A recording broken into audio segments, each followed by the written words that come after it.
Admiral Kate Morrison stood at the large viewing window of the diplomatic ship. The stars looked peaceful out there, but she knew that peace would not last much longer. Her hands were steady as she watched the alien ships approach. 3 massive vessels, each one bigger than anything humans had ever built. Captain Ryan Blake walked up beside her. His face was tense.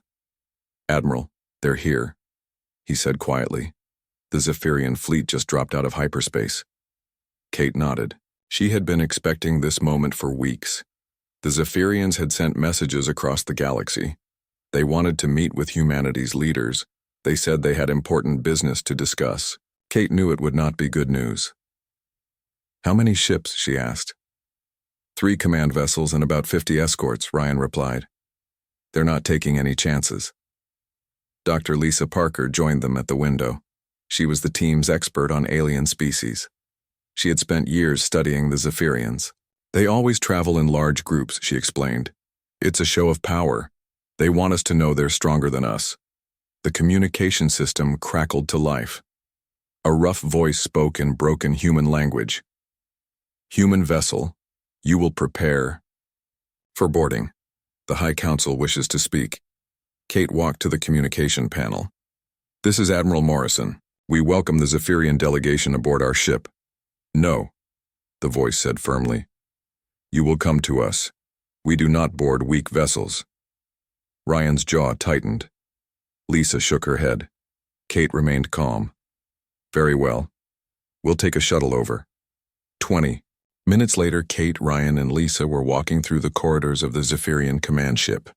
The aliens were tall, with gray skin and 4 arms. They moved with the confidence of a species that had conquered dozens of worlds. Their ship was impressive. The walls were made of some kind of metal that seemed to glow. The technology was clearly advanced. The Zephyrians led them to a large chamber. At the center sat 5 aliens on raised platforms. The one in the middle was clearly the leader. He was bigger than the others, with scars across his face and arms. This was War Marshal Vexthul.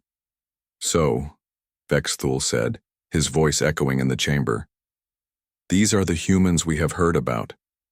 Kate stepped forward. "I am Admiral Kate Morrison, representing the United Human Colonies.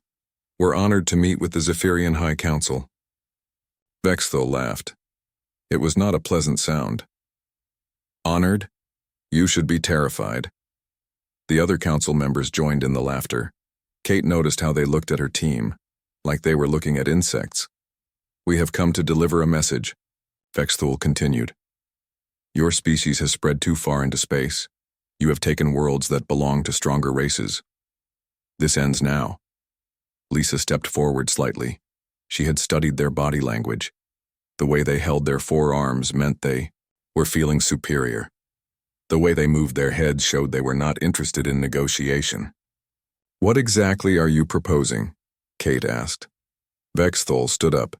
He was nearly 8 feet tall. "We are not proposing anything. We are telling you what will happen. You will abandon all human colonies beyond your home system. You will return to your small world and stay there." "And if we refuse?" Kate asked calmly. The chamber fell silent. The other council members leaned forward in their seats. Vexthul's expression grew dark. "If you refuse, we will destroy every human world. We will hunt down every human ship. Your species will be wiped from the galaxy." Ryan's hand moved toward his weapon, but Kate gave him a small gesture to stay calm. She had expected this. "How long do we have to consider your offer?" she asked. 72 of your hours," Vexthul replied. "After that, our fleets will begin the cleansing." He gestured to a wall panel. It lit up, showing images of space. Kate saw more ships than she could count, hundreds of them, maybe thousands. They were positioned at the edge of human space, waiting. "We have 3,000 ships ready for war," Vexthul said proudly. "Your entire species has maybe 200 vessels. This is not a fair fight. This is an execution." The other council members made sounds that Kate assumed were laughter. They were enjoying this.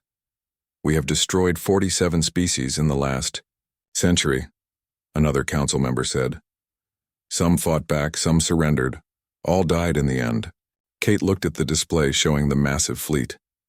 She looked at the confident aliens around her. She thought about the human colonies scattered across space. Millions of people living their lives, working, raising families, building futures. She thought about Earth, humanity's homeworld. The planet where her species had fought and struggled for thousands of years, where they had survived ice ages and plagues and wars, where they had learned to be survivors. 72 hours, she repeated. Yes, Vexthul said. Use that time to say goodbye to your species. Kate stood quietly for a long moment. The Zephyrians watched her, expecting her to beg or cry or show fear. Instead, she looked directly at Vexthul. Her voice was calm, but there was something in it that made even Ryan step back slightly. You want war? She said slowly. Then you've chosen death. The chamber fell completely silent. The council members stared at her. Vexthul's expression changed from amusement to confusion. Did you just threaten us? He asked. Kate smiled. It was not a warm smile. No, I made you a promise. The Zephyrians began laughing again, but it sounded forced now. Something about the humans' calm confidence bothered them. Take them back to their ship, Vexthul ordered. Let them spend their last days in peace. They walked back through the corridors. Lisa whispered to Kate. Admiral, they have 3,000 ships. Our entire fleet is maybe 200 vessels. Kate nodded. I know. Then how can we possibly fight them? Ryan asked quietly. Kate looked out a window at the stars. They think they know what humans are. They're about to learn they were wrong. The shuttle ride back to their ship was quiet. Kate was already making plans. The Zephyrians had made one critical mistake. They thought humans were like every other species they had conquered. They thought humans would fight like everyone else. They were wrong. General Alex Rodriguez sat in the emergency meeting room deep under the mountains of Colorado. The call from Admiral Morrison had arrived 3 hours ago. Now the most important people in human space were gathering around the table. Some were there in person. Others appeared as holograms from distant colonies. Director Susan Walsh placed a thick folder on the table. Her hands were steady, but Alex could see the tension in her eyes. She had been waiting for this day for 20 years. The Zephyrians have given us 72 hours, Alex said to the group. They want us to abandon every human world except Earth. If we refuse, they attack with 3,000 ships. Commander Jake Sullivan pulled up a star map. Red dots showed Zephyrian fleet positions. They surrounded human space like a noose. They're positioned at every major hyperspace route. No colony can escape if they decide to run. How many ships do we have? Asked Colonel Amy Foster from the Mars colony. Officially? 212 vessels, Jake replied. But that's not the real number. Susan opened her folder. Inside were documents marked with the highest security levels. Project. Prometheus has been active for 30 years. Every human ship, station, and colony has been built with hidden capabilities. Dr. Nathan Cross activated a holographic display. It showed a simple cargo ship. Then the image changed. Armor plates slid out from hidden compartments. Weapon ports opened along the hull. The peaceful merchant vessel became a warship in seconds. Every civilian ship can convert to military configuration in under 6 hours, Nathan explained. Mining ships become missile platforms. Passenger transports become troop carriers. Even space stations have hidden defenses. Amy leaned forward in her chair. How many ships are we really talking about? 8,437 vessels, Susan said quietly, plus another 12,000 automated defense drones disguised as maintenance robots and cargo containers. The room fell silent. Even Alex was surprised by the final numbers. Lieutenant Commander Ben Parker spoke from his hologram. He was stationed in Zephyrian space far from home. The sleeper program is ready too. We have agents on 47 Zephyrian worlds. They've been there for years, working normal jobs, learning their systems. What kind of sabotage can they do? Alex asked. Ben smiled. Every major Zephyrian military base has humans working in support roles. Janitors who know every security, code, mechanics who service their ships, cooks who prepare their food. They think we're just harmless workers. Jake pulled up another display. This one showed Zephyrian ship designs. We've been studying their technology for decades. Their ships are powerful, but they have weaknesses. Their shields don't cover the engine ports. Their weapons overheat after sustained fire. Their communication systems use frequencies we can jam. Most importantly, Nathan added, they fight like every other species they've conquered. Formation, flying, predictable tactics. They've never faced an opponent that adapts quickly. Susan stood up and walked to the main display. The Zephyrians have conquered 47 species, but every one of those species fought the same way. Honor combat, face-to-face battles, rules of war. Humans don't fight with honor, Alex said, grimly. We fight to win. Amy brought up reports from the outer colonies. Our people are already moving to positions. The miners on Kepler Station have armed their drilling equipment. The farmers on New Iowa have turned their harvesters into mobile weapons. Everyone knows what to do. What about the timeline? Jake asked. Alex looked at his watch. We have 68 hours left. Phase 1 begins in 12 hours. All civilian. Ships start conversion to military configuration. Phase 2 starts in 24 hours. Our agents in Zephyrian space begin sabotage operations. Dr. Nathan Cross pulled up technical specifications. The Prometheus weapon systems are ready. Every human colony has been secretly building weapons for years. Particle beam arrays disguised as communication towers. Missile silos hidden under farms. Orbital defense platforms that look like solar collectors. The Zephyrians think we're a young species that got lucky with space travel, Susan said. They don't understand what we really are. Ben's hologram flickered as his signal was scrambled for security. I've been living among them for 5 years. They see humans as weak because we don't start fights. They think peaceful means helpless. They're about to learn the difference, Alex replied. Commander Jake Sullivan brought up historical files. Earth's history shows something interesting. Humans have been fighting wars for thousands of years. We've had world wars, civil wars, religious wars, resource wars. We've fought with sticks, swords, guns, tanks, and nuclear weapons. Other species fight for territory or resources, Amy added. Humans fight for survival. And when we fight for survival, we don't stop until the threat is completely eliminated. Susan activated a secure communication link. All colony commanders, this is Director Walsh. Project Prometheus is now active. Begin conversion protocols immediately. Across human space, the transformation began. On mining stations, workers pulled panels off cargo haulers to reveal missile launchers. On agricultural worlds, farmers drove their equipment into hidden underground facilities where weapons were attached. On passenger stations, families moved into protected areas while their homes became military bases. The Zephyrians had surveillance, ships watching some human colonies. They saw increased activity but assumed it was panic and evacuation preparations. They had no idea they were watching the largest military mobilization in galactic history. Dr. Nathan Cross reviewed the final preparations. Every human world now has 3 times more firepower than our intelligence reports claimed. Our ships can outmaneuver theirs. Our weapons can penetrate their shields. Our people are ready. Alex stood up from the table. The Zephyrians wanted to give us a choice, surrender or die. They forgot there was a third option. What's that? Amy asked. Alex looked around the room at the faces of humanity's military leaders. These were people whose ancestors had survived ice ages, plagues, and wars. They carried the genetic memory of every human who had ever fought for their family's survival. Make them regret giving us the choice, he said. The meeting ended. Across human space, the final preparations continued. The Zephyrians were counting down the hours until humanity's surrender. They had no idea that humans were counting down the hours until war began. Humanity was about to show the galaxy what happened when you threatened the wrong species. Fleet Commander Zach Force stood on the bridge of his flagship, watching the human colony of New Boston grow larger on the screen. His 72 ships moved in perfect formation toward the planet.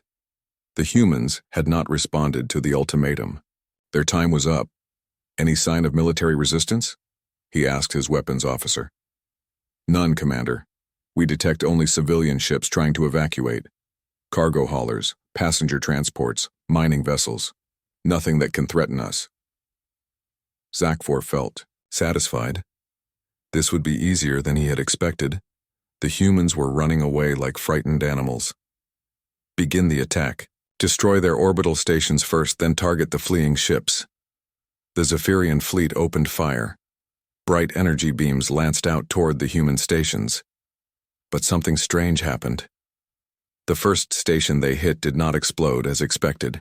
Instead, armor plating slid out from hidden sections. The station's communication array rotated and fired back. What was that? Zakfor demanded. Before his weapons officer could answer, more surprises came. The cargo hauler called New Frontier suddenly changed shape. Panels opened along its hull. Missile launchers emerged. Gun turrets unfolded from what had looked like storage containers. Captain Sam Torres stood on the bridge of the New Frontier as his ship completed its transformation. His crew had been waiting for this moment for months. They had practiced the conversion hundreds of times. All weapons online, reported his gunner. We have target lock on 3 Zephyrian ships. Fire everything, Sam ordered. The New Frontier had been disguised as a simple cargo ship. Now it revealed itself as a heavy assault vessel. Its missiles struck 2 Zephyrian ships before they could react. One exploded immediately. The other spun out of control, its engines damaged.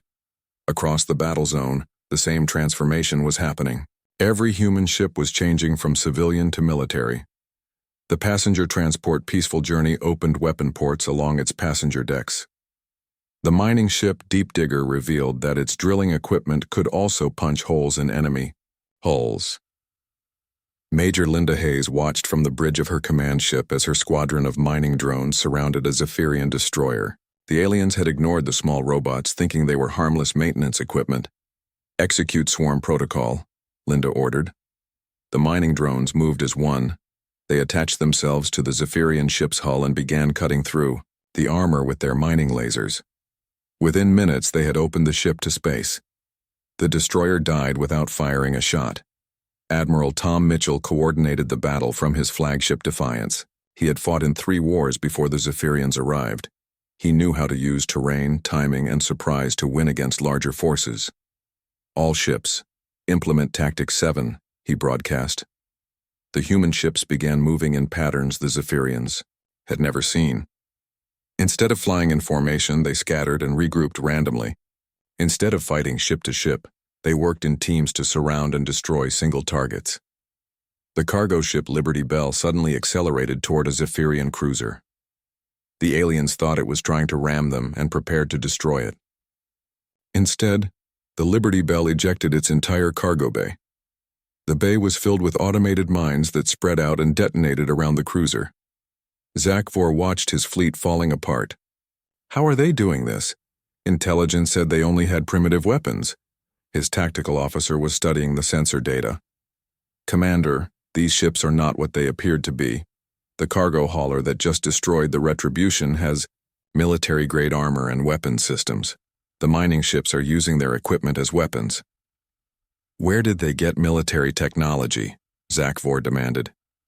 He did not know that engineer Paula Stone was sitting in a hidden bunker on New Boston, watching everything through surveillance satellites.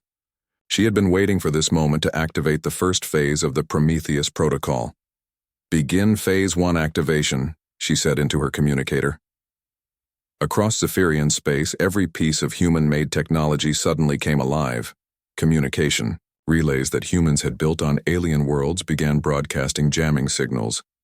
Navigation beacons started giving false coordinates. Life support systems in Zephyrian buildings began releasing sleeping gas instead of fresh air. On the Zephyrian, homeworld alien commanders found that their communication arrays had stopped working. The humans who maintained their equipment had vanished during the night.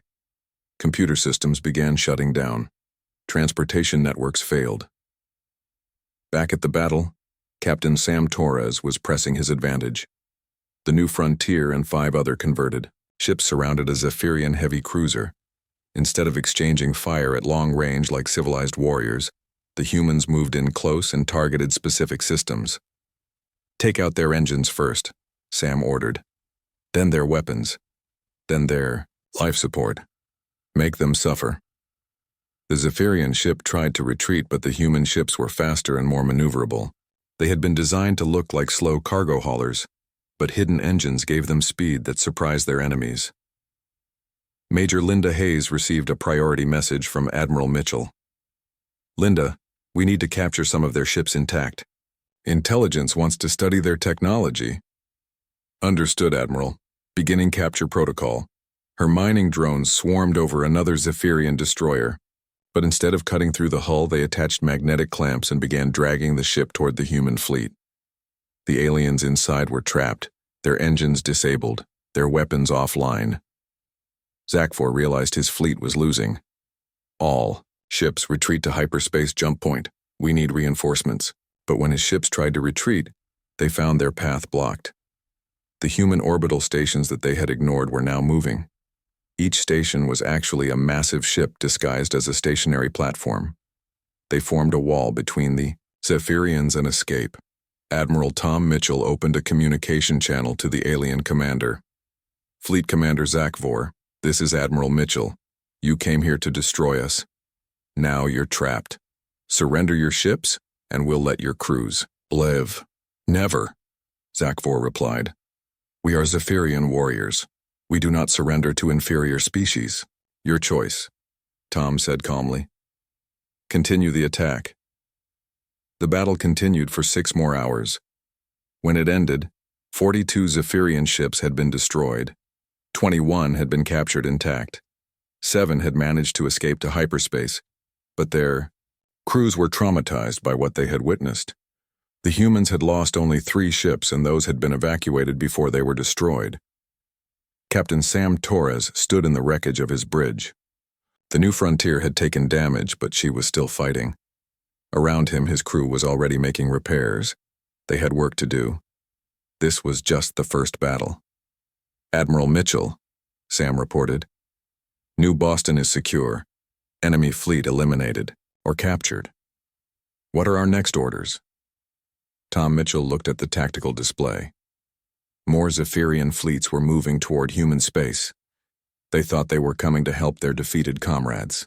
They had no idea they were walking into a trap prepared by a species that had been planning for this war since before they left their home planet. Prepare for Phase 2, Tom ordered. It's time to take the fight to them. Supreme War Chief Malthek slammed his 4 fists on the council table. The holographic reports from the battle at New Boston floated around him like angry ghosts. 42 ships destroyed, 21 captured, his entire advance fleet gone. How did this happen? He roared at his commanders. The humans were supposed to be weak. War Marshal Vexthal, who had delivered the original ultimatum, stood with his head lowered. Supreme War Chief, they were not what they appeared to be. Their cargo ships were disguised warships. Their mining equipment was weaponized. They fought like nothing we have seen before. Then we will show them real power, Malthek declared. Send the planet killer fleet. Deploy the biological weapons. We will burn every human world to ash. On the bridge of his dreadnought Eternal Conquest, Admiral Thexmar received the new orders. His ship was the size of a small moon, armed with weapons that could crack planets in half.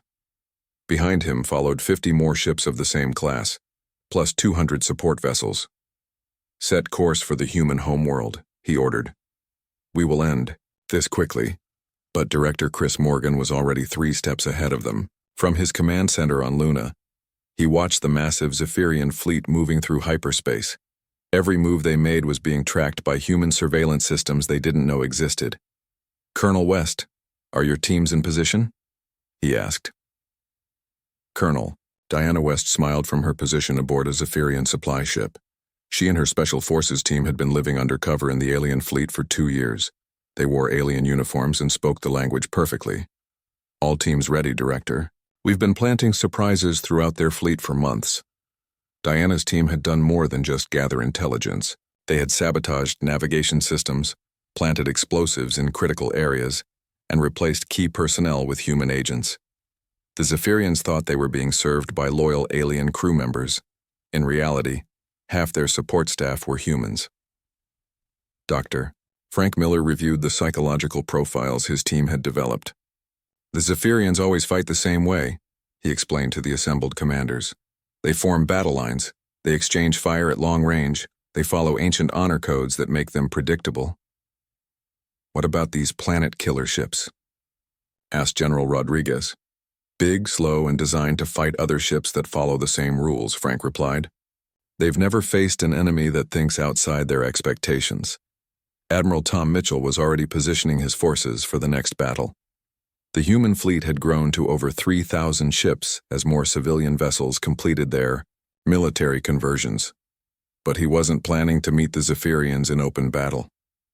Captain Stone, are the asteroid fields prepared? He asked. Captain Rachel Stone confirmed from her position in the belt between Mars and Jupiter. Every asteroid has been hollowed out and equipped with engines and weapons. We have 5,000 mobile weapons platforms ready to deploy. The Zephyrians would expect to find human ships waiting to defend Earth. Instead, they would face something completely different. Lieutenant Colonel Eric Davis monitored the alien communications from his intelligence ship. The Zephyrians were sending messages to their homeworlds, boasting about the crushing victory they would soon achieve. They still think they're fighting a conventional war, Eric reported. Their commanders are discussing battle formations and honor codes. They have no idea what's coming. When the Zephyrian planet killer fleet dropped out of hyperspace near Earth, Admiral Thexmar expected to see desperate human ships forming defensive lines. Instead, he saw nothing but empty space. Where are they? He demanded. His sensors officer studied the readings. I detect no large ships, Admiral. Only small debris and asteroids. Cowards, Thexmar sneered. They abandoned their homeworld. Begin planetary bombardment. The massive dreadnought charged its main weapon.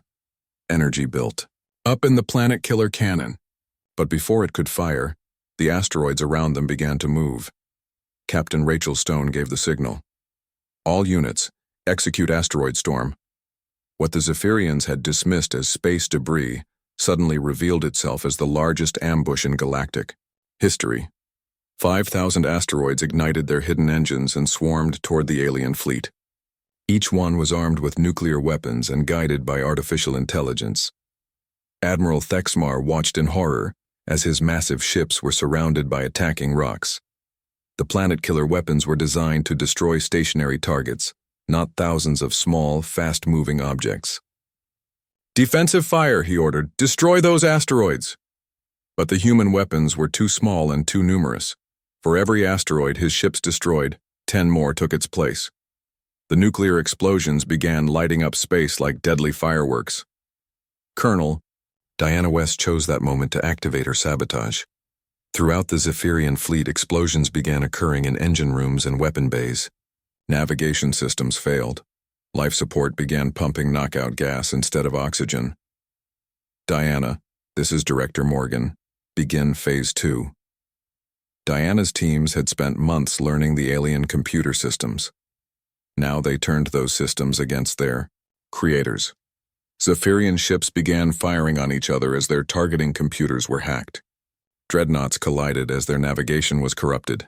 The Eternal Conquest shuddered as internal explosions rocked the ship. Admiral Thexmar realized too late that his crew had been infiltrated. Security teams to all critical areas, he ordered. Find the saboteurs. But it was too late. Lieutenant Colonel Eric Davis had been monitoring their communications, and human agents had been planted throughout their fleet. Every order was anticipated. Every response was countered. Captain Rachel Stone pressed her advantage. The asteroid swarm had crippled half the Zephyrian fleet. Now the real human ships emerged from behind the moon. They moved in formations the aliens had never seen, using tactics that broke every rule of civilized warfare. Dr. Frank Miller watched the battle from his analysis station. They're panicking, he reported.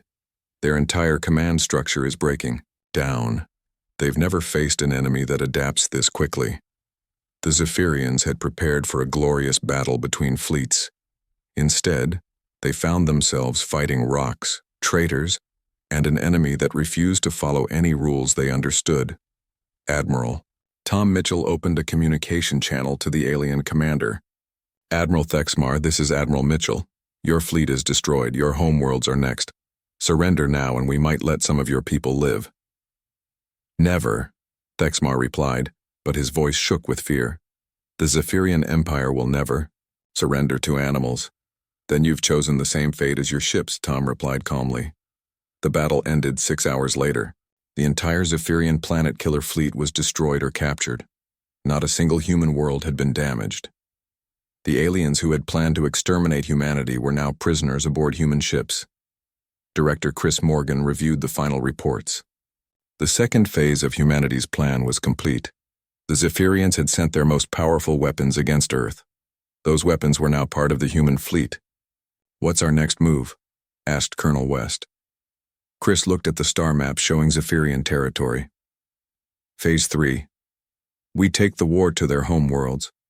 It's time to show them what happens when you threaten the wrong species. The hunters were about to become the hunted. War Marshal Vexthul sat in chains aboard the human ship Defiance. The same alien who had laughed at Admiral Morrison's threats now stared at the floor with empty eyes. His proud uniform was torn and dirty. His forearms were bound with human restraints. Admiral Kate Morrison walked into the prisoner holding area. She looked exactly the same as she had during their first meeting, but now Vexthul flinched when he saw her. Hello again, War Marshal, Kate said calmly. I told you that. You had chosen death. I kept my promise. Vexthul looked up at her with fear in his eyes. What have you done to my people? Kate activated a holographic display. It showed the Zephyrian homeworlds. Human ships were in orbit around every planet. Alien cities were intact, but human flags flew over every government building. Your empire no longer exists, Kate said simply. Your fleets are destroyed or captured. Your worlds are under human control. Your government has surrendered unconditionally. The war had lasted only 6 months. The species that had conquered 47 other civilizations was now itself conquered. Captain Ryan Blake entered the room carrying a data pad. Admiral, the final numbers are ready. Kate took the pad and read from it. The Zephyrian Empire had 3,047 warships at the start of this conflict. 2,812 have been destroyed. 235 have been captured and are now part of the human fleet. Vexthul's voice was barely a whisper. How did you defeat us so completely? You made the same mistake as every bully in history, Kate replied. You thought being strong meant you could pick on anyone weaker than you. You never learned what to do when someone fights back. Dr. Lisa Parker joined them in the holding area. She had been studying the psychological effects of the war on captured Zephyrians. Her findings were disturbing. The entire Zephyrian species is suffering from trauma, she reported. They've developed what we call learned helplessness. The mention of humans causes panic attacks. Their children have nightmares about human soldiers. Good, Kate said without emotion.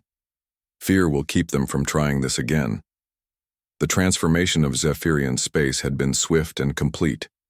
General Alex Rodriguez had coordinated the occupation from his command ship.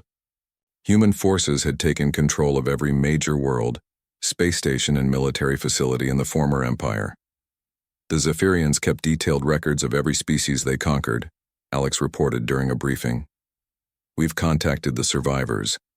43 species want their independence restored. 4 species have been completely wiped out. Director Susan Walsh had been overseeing the integration of Zephyrian technology into human systems. Their ships are well built, but poorly designed for actual combat. Their weapons are powerful but inefficient. Their computers are advanced but vulnerable to infiltration. What about their other enemies? Kate asked. Commander Jake Sullivan brought up intelligence reports. The Zephyrians were at war with 6 other species when they attacked us.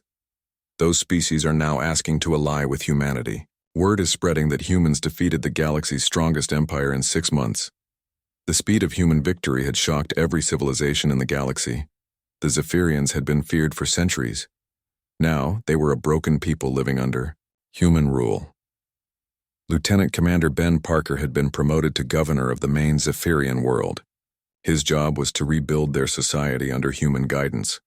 They're cooperative now, he reported. Too cooperative. They're terrified to disobey any human order. We've had to assign psychologists to help them function normally. The psychological warfare had been more effective than any weapon. The Zephyrians had built their entire culture around being the strongest species in the galaxy. When humans proved stronger, their whole worldview collapsed. Dr. Frank Miller had studied this effect carefully. They defined themselves as predators, he explained. When they became prey, they didn't know how to be anything else. It's like their entire species has given up. Kate walked to the main viewing window of her ship. Outside, she could see the Zephyrian capital city. Human shuttles moved between the buildings. Human soldiers patrolled the streets.